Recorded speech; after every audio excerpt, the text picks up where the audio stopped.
नमस्कार दोस्तों, आपका स्वागत है आपके अपने YouTube channel Vidhi Judicial Academy में। मेरा नाम है Vijendra Verma and I am the director founder of the Vidhi Judicial Academy. We provide coaching for the judicial services exams, and through this video we are trying to reach out to you to provide you full professional exam oriented coaching for the judicial services, and that is free of cost.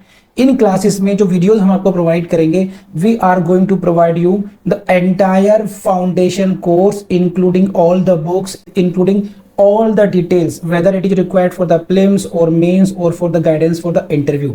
Means in videos को आपने सिर्फ इतना करना है, sequence में देखना है, playlist को अच्छी तरीके से देखना है। सब्जेक्ट वाइज मिल जाएंगे आपको, CPC, constitution, contract, BNS, BNSS, इन सब की प्लेलिस्ट आपको सीक्वेंस में मिलेगी।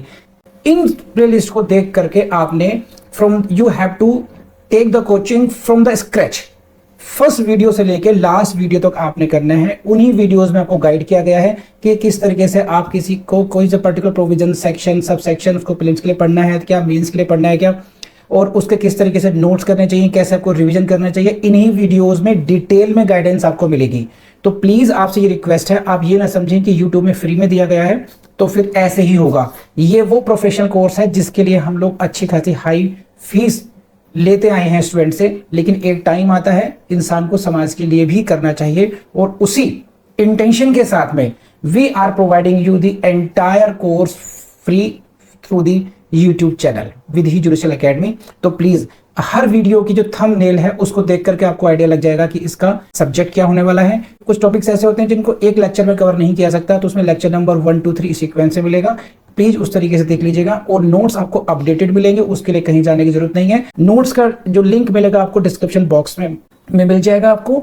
And thank you very much, wish you all the best. Let's start interpreter suit, very very important for your mains exam UP judiciary. This question is very important for your UP judiciary, Uttarakhand judiciary, all the states, and direct question can be asked from this. What do you mean by the interpreter suit and how an interpreter suit can be filed? Interpreter suit से आप क्या समझते हैं और ये किस तरीके से फाइल किया जा सकता है? बहुत सिंपल क्वेश्चन है। इंटरप्रेटर सूट बात समझ में आ गई। अब इसको टेक्निकली समझने से पहले I give you one example. Try to understand this. A person namely Mohanlal was having a bank account, okay, in which there was about 50 lakh rupees deposited in that account, and he was not having any nominee in that account. He died suddenly. He was having 4 sons. Now every son is claiming that amount which is deposited with the bank. In this case, bank has no interest of its own. Bank का अपना कोई interest नहीं है इसमें। Bank is ready to give the money to the rightful claimant, कि जो Clement है उसको पैसा मिल जाए। उन बेटों के अतिरिक्त there was 5th person who said कि the Mohanlal has executed a will in my favor. Mohanlal ने मेरे फेवर में एक विल वसीयत को निष्पादित किया था, और according to that will this amount belongs to me. समझ में आ गई बात आपको? Now they are 5 persons, 4 sons of the deceased and a 5th the person out of family. These 5 persons are claiming money from the bank, saying that this money belongs to us on different bases. Bank has no claim about the money. Bank का claim क्या है कि I need only the charges of the money to जो maintain करना है, bank account maintain किया या लोकर के जो चार्जेस है, I owe only that. I am ready to give it to the rightful claimant. So in such situation, how this dispute should be resolved, and for that purpose this interpreter suit is given. Provision of interpreter suit is given only to solve such kind of problems. Interpreter suit की ही व्यवस्था की गई है इस प्रकार के झगड़ों को निपटाने के लिए, जहां पर एक पार्टी का एक व्यक्ति का कोई क्लेम नहीं है प्रॉपर्टी में, उस प्रॉपर्टी को कई लोग मांग रहे हैं, वो व्यक्ति चाहता है कि भी सही व्यक्ति को प्रॉपर्टी चली जाए, मुझे तो केवल वो खर्च मिल जाए जो मैंने इसको मेंटेनेंस करने के लिए, अपने पास रखने के लिए, इस प्रॉपर्टी को जो मेरा खर्चा हुआ, मुझे केवल वो प्रॉपर्टी मिल जाए केवल, है ना, मुझे केवल उतने पैसे मिल जाएं। बैंक कहेगा कि मेरे लॉकर में इतने पैसे रखे थे, जो लॉकर का जो किराया था मुझे तो केवल उससे मतलब है। तो ऐसे केसेस में बैंक एक सूट लेकर आएगा, उसको बोलेंगे इंटर प्लीडर सूट। तो जहां पर रियल डिस्प्यूट बैंक और अन्य लोगों के बीच में नहीं है, रियल डिस्प्यूट है उन 4 बेटों और एक 5 व्यक्ति के मध्य है, जो कह रहे हैं कि पैसा मुझे मिलना चाहिए, मुझे मिलना चाहिए। बैंक भले ही प्लेंटिफ के रूप में आया, बट बैंक का अपना कोई हित उसमें नहीं है। आई समझ बात?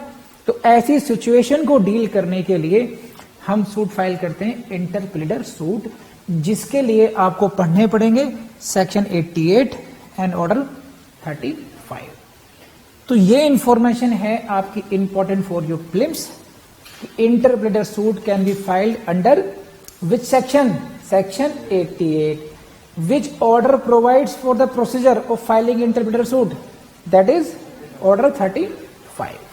तो this information is becoming important for your prelims and entire question is important for your mains. समझ में आ गई बात? Raise hand.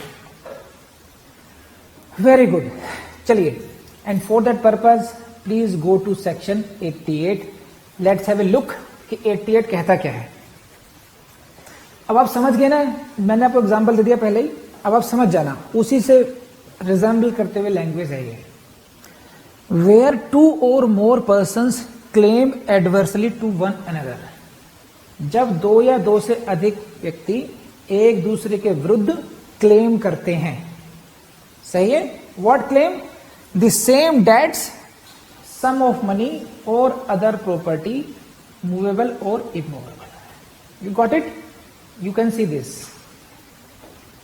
Where 2 or more persons claim adversely to one another, 2 या 2 से अधिक व्यक्ति एक दूसरे के विरुद्ध क्लेम करते हैं। क्या?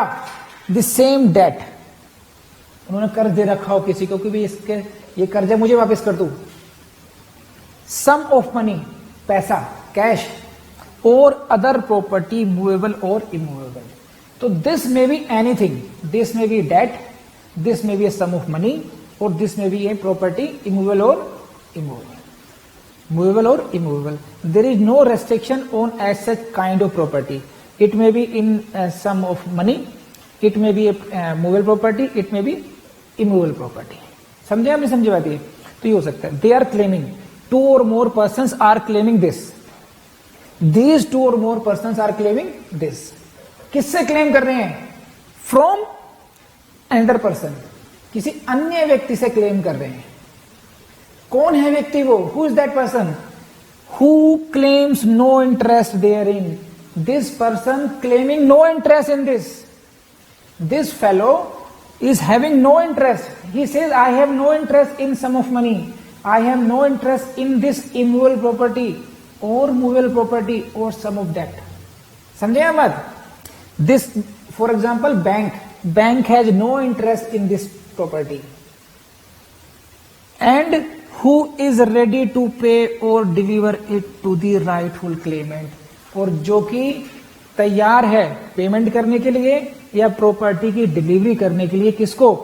राइटफुल क्लेमेंट, जिसका सही हक बनता हो उसको देने के लिए वो तैयार है। समझे मेरी बात? लेकिन क्या क्लेम करता है बस वो?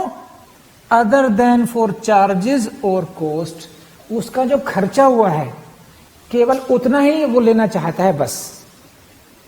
He is that man. तो these 2 or 3 persons, 2 or more persons claim adversely to one another from this person, from other person. तो इस स्लाइड से समझ में आया आपको? ये स्लाइड बना लीजिए अपने इसमें, बढ़े आगे नहीं। तो what is this another person may institute a suit of interpleader, ये अन्य व्यक्ति इंटरप्रेटर सूट फाइल कर सकता है। और पर्पज क्या है इसका? किसके विरुद्ध करेगा? अगेंस्ट ऑल दी क्लेमेंट्स, उन सबको पार्टी बना लेगा कि जो क्लेम कर रहे हैं वो सब आ जाओ भैया। तो समझे आपने, this is the language of section 88। Next,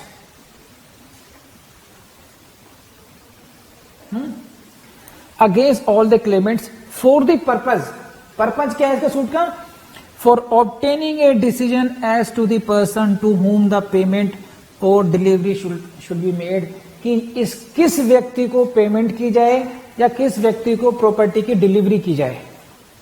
समझे आपने, वो क्या चाहता है डिसीजन से कि please let me know to whom I should deliver the property, to whom I should make the payment, and obtaining indemnity for himself, कि मुझे मेरे लिए इंडेमनिटी मिल जाए, मुझे मेरे खर्चे से मुक्ति मिल जाए, मुझे प्रॉब्लम नहीं होनी चाहिए बस।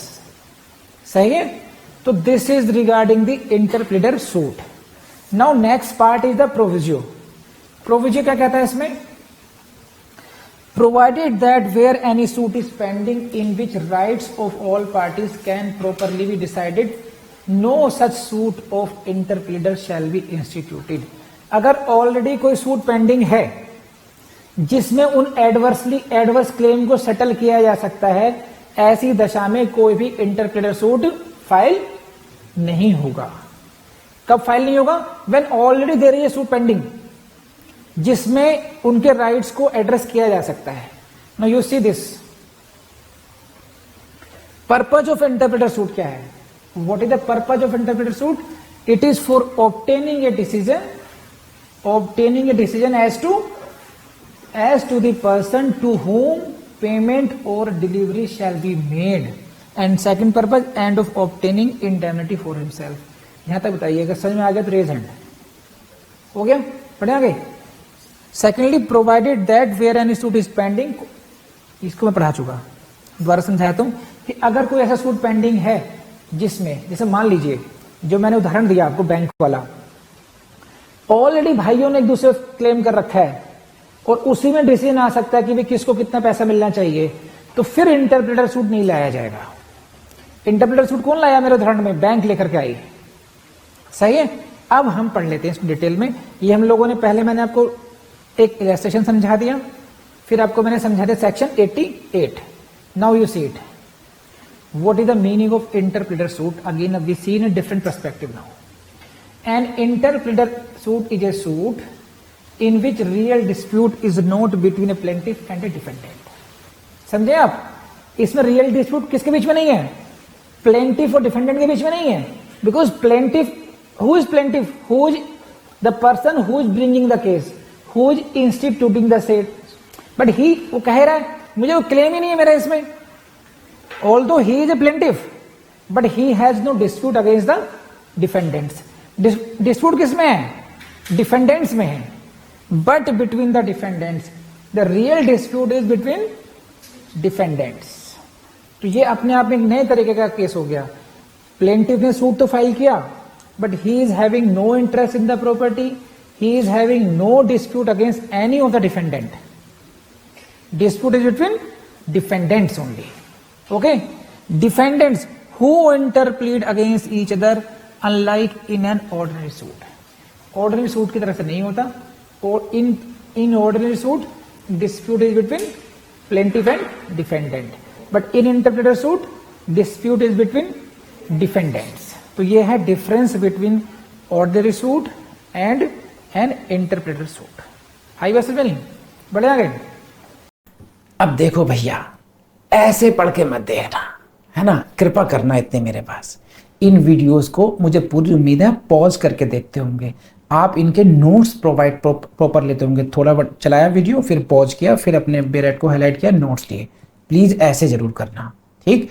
और अब ज्यादा मत अपने को परेशान कीजिए, ना डिप्रेस होइए, वो लगातार पढ़ो, ठीक। चलो।